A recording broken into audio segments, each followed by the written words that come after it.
어때요, 여러분? 우리가 영상을 보고 한 해를 돌아보니까 이런 것들도 감사였구나. 아주 사소한 것들도 감사로, 울컥함으로 다가오고 그렇지 않습니까?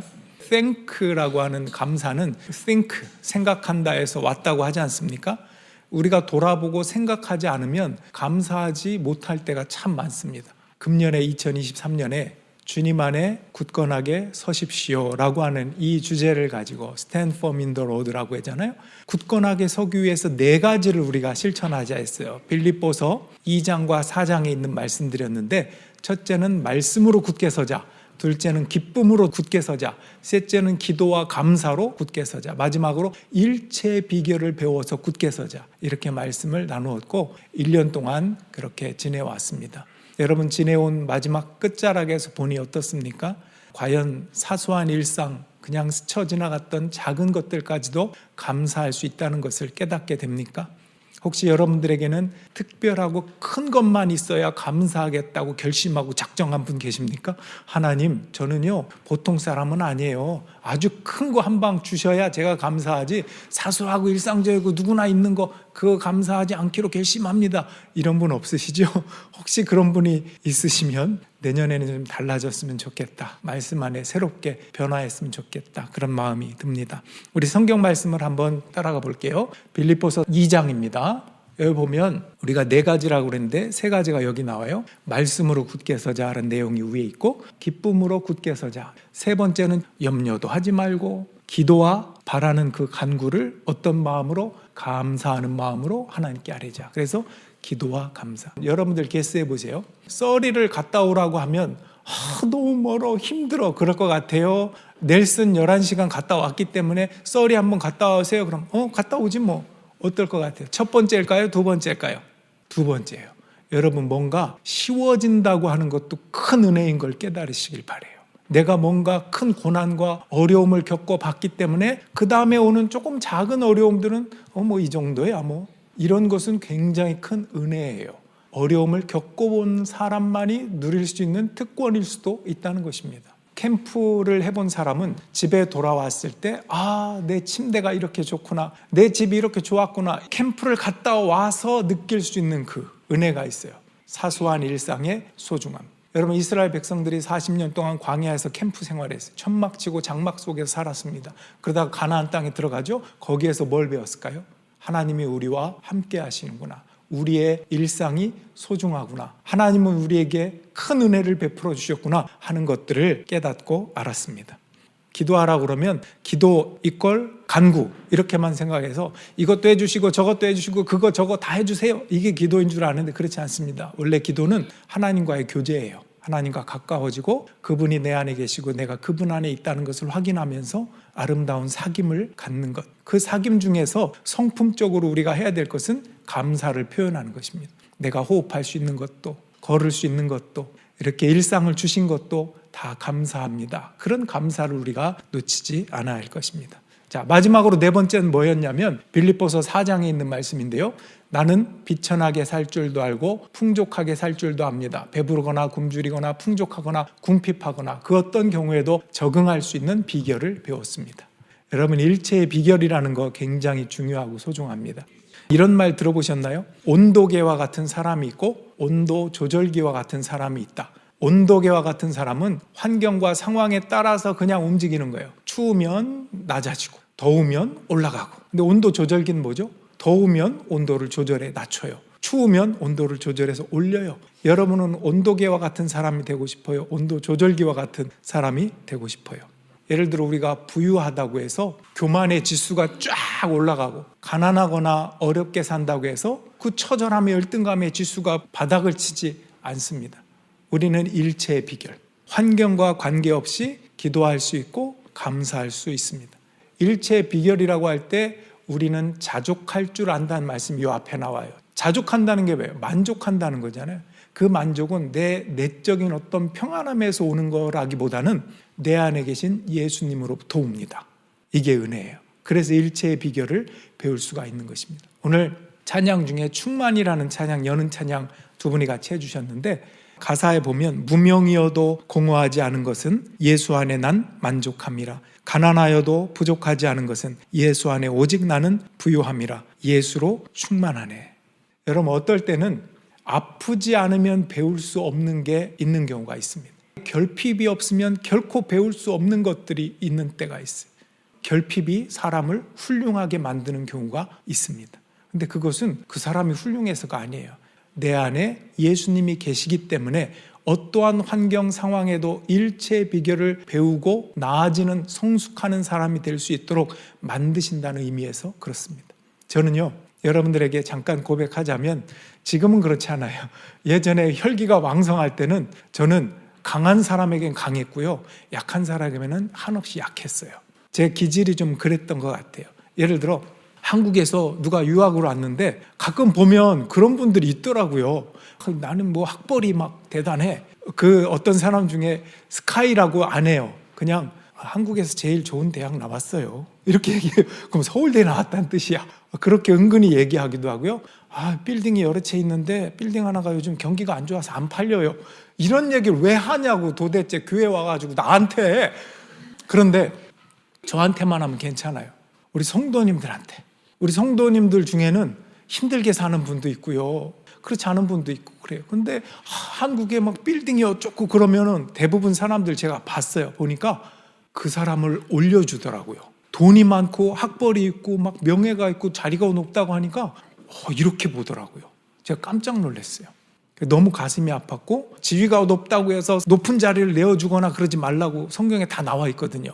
근데도 이 세상적인 것 가지고 사람을 판단하는 그런 모습을 보니까 굉장히 마음이 아팠어요. 그래서 그때는 제가 그렇게 강한 사람이 있으면 제가 대놓고 얘기했어요.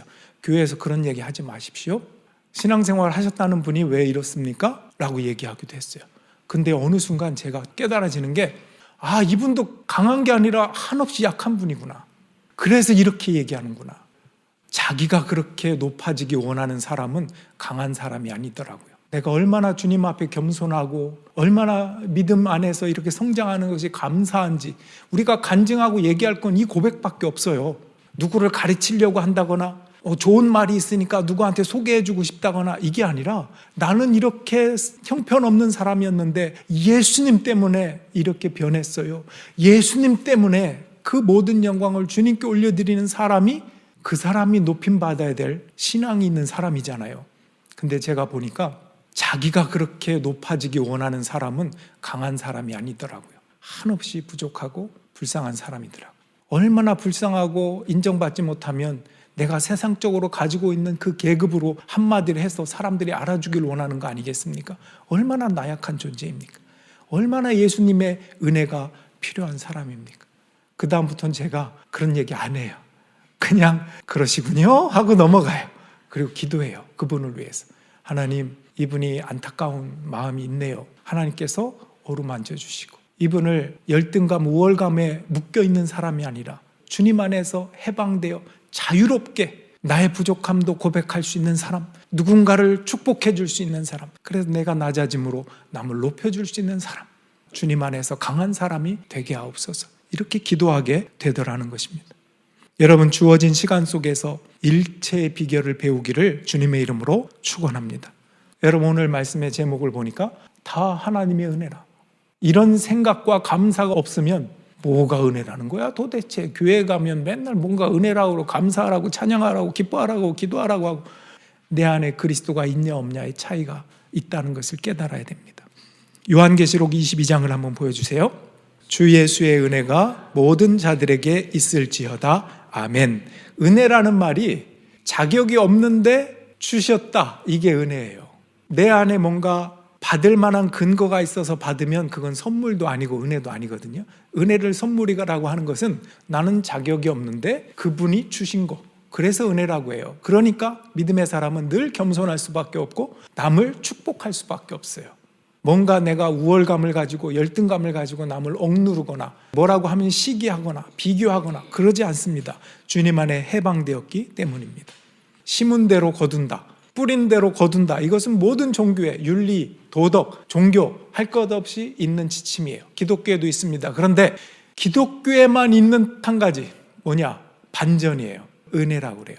예를 들면 탕자가 자기 아버지의 재산을 다 털어가고 나가서 다 허비하고 돌아왔어요. 그럼 어떻게 해야 돼요? 뿌린 대로 거둔다 생각하면 그 아버지는 아들을 발로 걷어차야 돼요. 어디가 여기가 어디라고 왔어? 하고 막 쫓아버려야 돼요. 근데 그 아버지가 어떻게 하죠? 안아줍니다. 잘 왔다. 잘 왔다.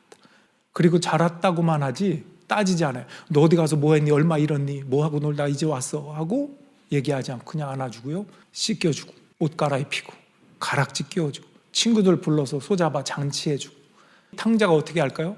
그 아버지의 은혜에 감사해서 다시는 집을 나가나 하지 않고 아버지의 존재, 그 관계가 회복됩니다.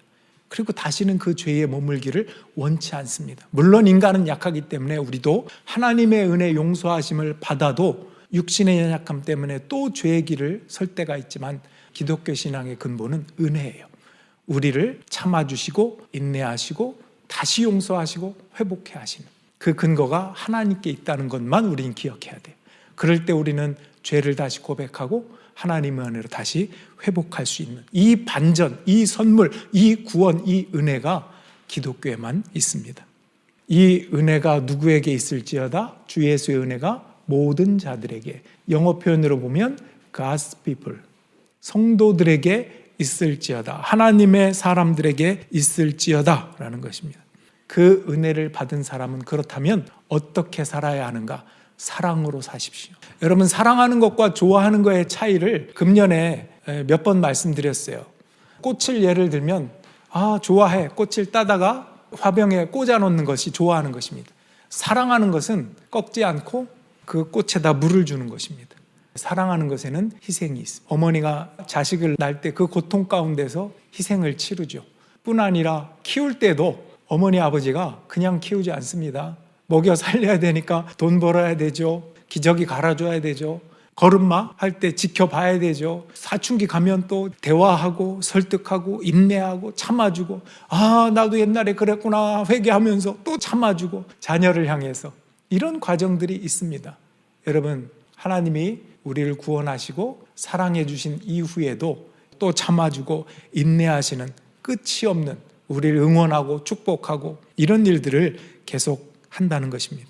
하나님이 세상을 그냥 심판하고 끝내면 가장 심플한 방법일 텐데 그러지 않기로 작정하셨기 때문에 우리를 구원하시기 위해서는 에너지가 더 들어요. 더 인내해야 되고 더 기다려야 되고 그런 것입니다. 힘과 정성과 지혜가 필요하다는 뜻입니다. 하나님이 법대로 했다면 구원받을 사람이 누가 있습니까? 이 선물, 구원, 은혜라고 하는 것이 하나님이 우리를 안아주시는 그 사랑이라는 사실입니다. 그것을 알 때 우리는 다 하나님의 은혜라고 우리 입술과 마음으로 고백할 수 있습니다. 그런 은혜 속에 Stand firm in the Lord, 우리가 찬양한 것처럼 지금까지 지내온 것 주의 크신 은혜라. 한이 없는 그의 사랑 어찌 이루 말하랴. 아까 영상을 보면서 또 우리가 말씀을 다시 한번 리마인드하고 나누면서 정말 감사할 것뿐이구나. 알량한 자존심으로 사는 게 아니라 예수 안에서 그분의 영광을 위하여 함께 살 때 내 모든 맡겼던 것들이 해방이 되고 진정한 자유를, 기쁨을 누릴 수 있는 것이구나. 그것을 깨닫고 고백하고 이제 새로운 2024년도 주님과 함께 더불어 살기를 결단하는 이 끝자락 송년주일이 되기를 주님의 이름으로 축원합니다. 우리 자리에서 일어나셔서 함께 찬양 드리겠습니다.